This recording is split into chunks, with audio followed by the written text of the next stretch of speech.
The Earth is round, and the flat Earth theory is an agenda to distract you so that you don't open yourselves up to cosmic consciousness. Because if you start to believe that the Earth is flat, then that includes these people also believe that extraterrestrial species don't exist because everything is a hologram, because you live under a dome and even the sun is a hologram. So this is a very limited worldview that was intentionally created, sown, to keep your consciousness as limited, small, and preoccupied as possible. And then they come with pseudo-scientific statements backed up with scientific formulas, which unfortunately aren't actually valid because science is based on Earth. Namely, they're only valid for Earth, but not for anything outside of Earth.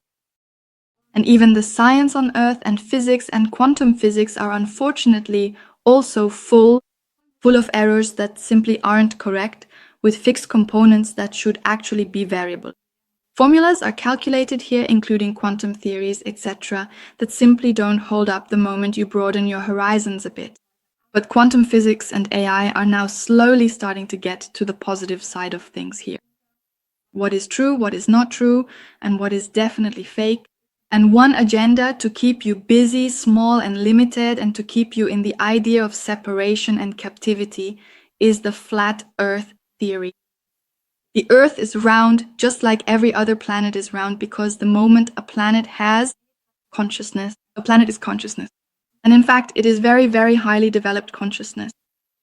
And a highly developed consciousness takes on a spherical outer form. A spherical outer form.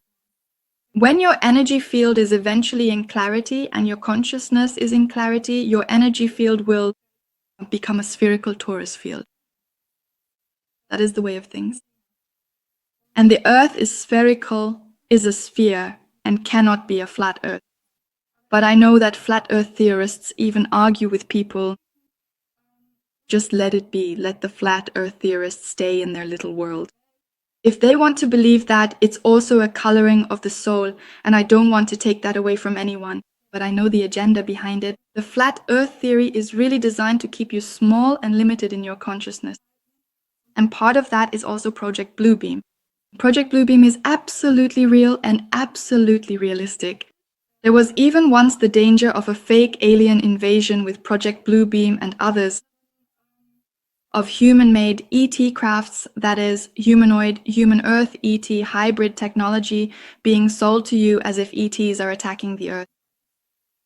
Project Bluebeam would have supported the whole thing.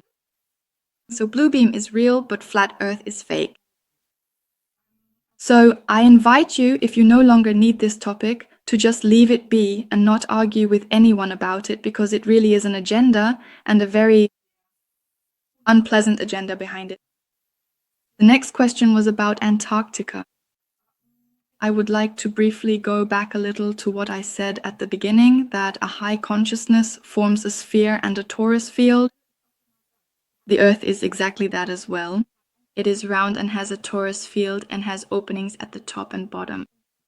The poles are open, and at the poles there are entrances to inner Earth, and the poles are not covered in ice.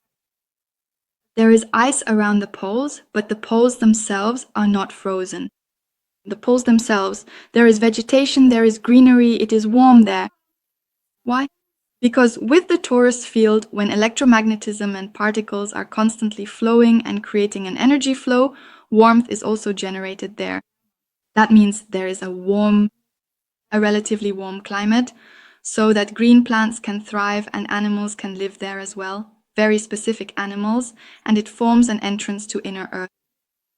The entrance to inner Earth at the poles is not the only entrance. There are countless different caves that provide access to inner Earth. Inner Earth is not hollow, so this is not the hollow Earth theory. The Earth is not hollow, the Earth is filled inside. But within the Earth's surface, in the Earth's crust, there are countless tunnels and caves and partially formed caves, as large as countries and as large as smaller continents. And these caves are inhabited and populated by species, by humans. Humans. Not humans inside the Earth. Humans. Like you and me. But these humans who live there inside the Earth are more highly developed in their consciousness. They are interstellar.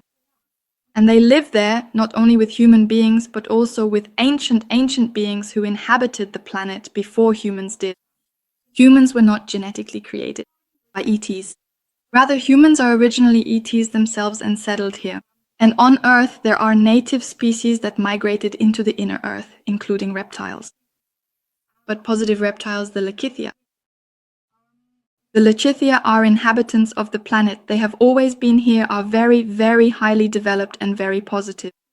And they are part of the Galactic Federation. And so the humans in inner Earth are also part of the Galactic Federation. It is a completely unique ecosystem within the Earth. And they are stellar and interstellar and have various entry and exit points, including in large bodies of water and lakes. And their ships are also the ones most frequently encountered. Those are the ones that are usually seen by chance, the inner Earth ships, the cigar-shaped ships. They are the ships from inner Earth. And there are even Lemurian ships as well. A little hint from me. Conspiracy theories are all real. And that's because they keep you occupied from A to B. And a conspiracy theory is always put out there by the people it's about to distract you from the topics you need to be distracted from. So there's always a grain of truth in conspiracy theories. In the past, it was UFOs and the abductions. And now it's Antarctica and flat Earth. And in the forest, there are, other funny conspiracy theories. What's important is that a conspiracy theory has a purpose, and that is to keep you occupied and to distract you. It's like, look here, here, here, here, here, here. And then things are being decided and done behind your back because you're distracted. And because you're in negative energy because of the conspiracy theories and are giving away your power, you're giving those people permission behind your back to manifest all those things that are actually part of the conspiracy theory, which was meant to distract and exploit you. A tip from me to you, forget about conspiracy theories. Just let it go and focus on what really matters in your life. Your family, your well-being, your connection to your body, your connection to yourself, your path of healing, and truly becoming a sphere of knowledge. So that you embody knowledge and wisdom so strongly that no one can fool you anymore.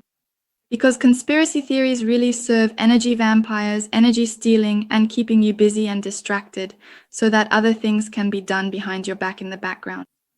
So don't let yourself be fooled. Don't put too much energy into conspiracy theories and instead see them as offers of reality.